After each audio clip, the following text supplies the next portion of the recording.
मेरे अजीज दोस्तों और बुजुर्गों, जो लोग चमचागिरी करते हैं, जो लोग चापलूसी करते हैं, जो अपने ईमान को अगयारों की चौखट पर बेच देते हैं, गिरवी रख देते हैं, वो कभी भी अवाम की आवाज नहीं बन सकते। मेरी इस बात को याद रखो, आप कभी भी कुछ नहीं कर पाते।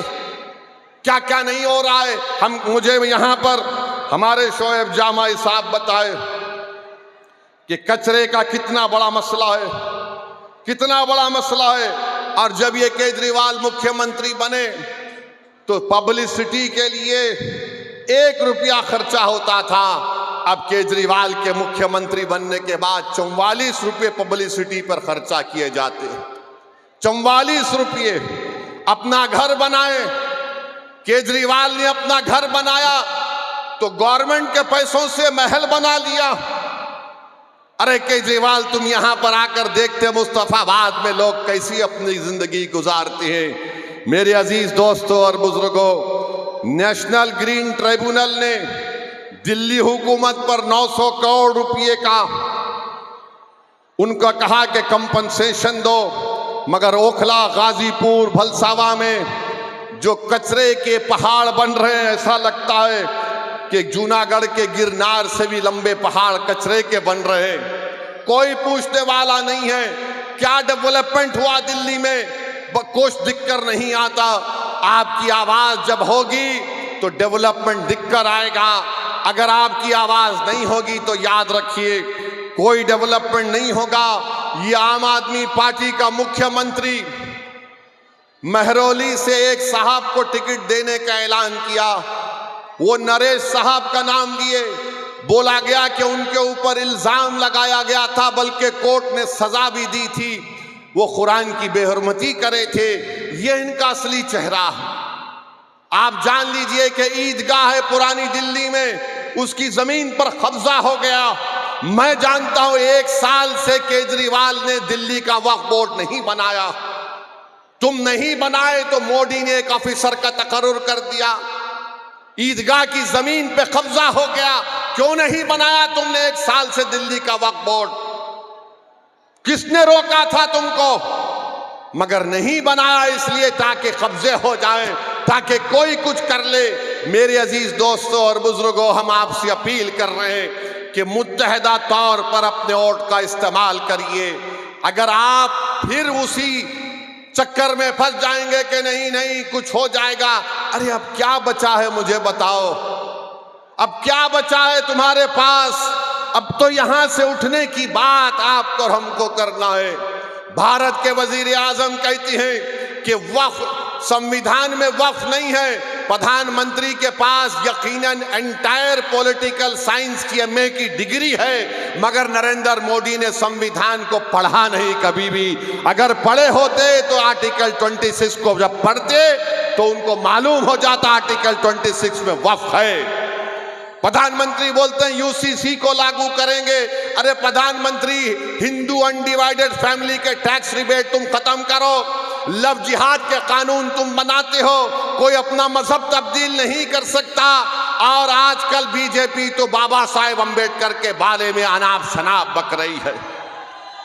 अगर आज अम्बेडकर जिंदा होते तो अम्बेडकर से कहा जाता कि अगर आप मजहब तब्दील करना चाह रहे हैं तो परमिशन लो। वक्फ की जायदादों को छीनने की कोशिश बीजेपी कर रही है और दिल्ली में 1 साल से वक्फ बोर्ड नहीं बनाया जाता। बहरहाल मेरी आप तमाम से अपील है कि आप मजलिस की तायीद करिए। पिछले बार भी आपने मजलिस के उम्मीदवारों की तायीद की, हमको कामयाबी नहीं मिली, मगर हमारे हौसले बुलंद हैं। हम कभी मायूस नहीं हो सकते। मेरा काम लड़ना है, मेरा काम अवाम के दरमियान में जाकर अपनी पार्टी की बात को आपके सामने रखना है। मेरा काम, इम्तियाज जलील का काम यह है कि भारत की पार्लियामेंट में हम आवाम के मसाइल को उठाते हैं। मेरे अजीज दोस्तों और बुजुर्गों, मेरी आप सदबन गुजारिश है कि आप हमारे उम्मीदवार की तायीद करें, इनको कामयाब करें। अरे आप अगर इनको कामयाब करेंगे तो यकीन मानिए ये जो बच्चे हमारे लोग जेलों में सड़ रहे हैं, जिनकी जवानियां खत्म हो चुकी हैं, जिनके माँ बाप, उनकी आंखें तड़प रही हैं अपने बच्चों को देखने के लिए, जिसकी मां तड़प रही है, जिसका ज़ईफ बाप तड़प रहा है। आपसे मेरी गुजारिश है कि एक एक वोट का इस्तेमाल करिए। ये इलेक्शन आपको एक पैगाम देना है तमाम पार्टीज को, चाहे बीजेपी हो, आम आदमी पार्टी हो, कांग्रेस हो। आपको पैगाम अपने वोट से देना है कि देखो हम अभी जिंदा हैं यहाँ पर, हम अपने बेटों को, अपने भाइयों को नहीं भूले हैं। हम अपने वजूद का एहसास दिलाएंगे। हम मुस्तफाबाद के विकास के लिए मजलिस को वोट दीजिए। आप देखेंगे सब दौड़ दौड़ कर आएंगे, वरना ये सब पार्टियां जानती है बीजेपी किसी मुसलमान को टिकट नहीं देती। नरेंद्र मोदी तो कह चुके हैं कि मुस्लिम औरतें ज्यादा बच्चे पैदा करती हैं। नरेंद्र मोदी तो कह चुके हैं कि मंगलसूत्र निकालकर मुस्लिम बहनों को दिया जाएगा।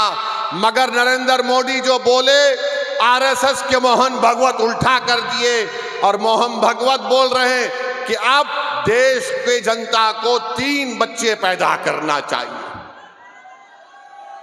अब मोहन भगवत किसको कह रहे हैं मुझे नहीं मालूम। मोहन भगवत पूछ ले नरेंद्र मोदी से कि किस पर इल्जाम लगाया गया था। मगर मेरे अजीज दोस्तों और बुजुर्गों, इन तमाम चीजों का अगर हम जमहूरी तरीके से जवाब देना चाहते हैं तो मेरी आपसे गुजारिश है कि मजलिस के पतंग के निशान पर आप बटन दबाकर अपने वोट का इस्तेमाल करिए। यकीनन बीजेपी को रोकना है, मगर मैं कोई कूली नहीं हूं सेकुलरिज्म का कि मैं 75 साल से मैं ही इस फर्ज को निभा रहा हूं। हम कब तक इस बोझ को उठाएंगे बताओ? कब तक हम उठाएंगे? हमारी मस्जिदों पर हमला हो रहा है। संभल में गोली मार दी गई, 5 मासूम बच्चों पर सीने पर गोली मारकर उनको खत्म कर दिया गया। 500 साल के बाद मुझसे कहा जा रहा है बताओ ये तुम्हारी मस्जिद है या नहीं। 800 साल के बाद कहा जा रहा है कि ख्वाजा अजमेरी की दरगाह है नहीं, तुम बताओ। मेरे भाई याद रखो, तुम जिस पर भरोसा कर कर टेका लगा कर बैठे हो ना, वो जानते हैं कि इसी तरह की बातें अगर कोई करता रहेगा हम डर कर उनको वोट देंगे। अरे मैं तुमसे कह रहा हूं, अगर आप उठेंगे, नौजवानों याद रखो ये तुम्हारी लड़ाई हम लड़ रहे हैं। मेरी जिंदगी का चिराग कब खत्म हो जाए वो अल्लाह जानता है, मगर मुस्तकबिल तो तुम्हारा है। अगर आज तुम उठकर मुत्तहदा अपने वोट का इस्तेमाल करोगे तो कोई तुमको डरा नहीं सकता। तुम डरते हो तो इसलिए डराया जा रहा है। जिस दिन तुम नहीं डरने का ऐलान करोगे, और नहीं डरना सिर्फ जबान से नहीं डरना जब तुम कहते हो कि मैं किसी बाप से नहीं डरता, मैं किसी माइका लाल से नहीं डरता, मैं किसी मोदी से नहीं डरता, मैं किसी केजरीवाल से नहीं डरता, उसको अमली जामेनामा कैसे पहनाएंगे? सिर्फ नारा लगाने से तुम खुश हो जाओगे नहीं, तुमको जाकर अपने वोट का सही इस्तेमाल करना पड़ेगा। और सही इस्तेमाल मुस्तफाबाद में पतंग के निशान पर ताहिर हुसैन के लिए, उन तमाम मजलूमीन के लिए, इस विधानसभा के विकास के लिए आपको अपने वोट का इस्तेमाल करना पड़ेगा। इस डर को निकालो अपने दिमागों से।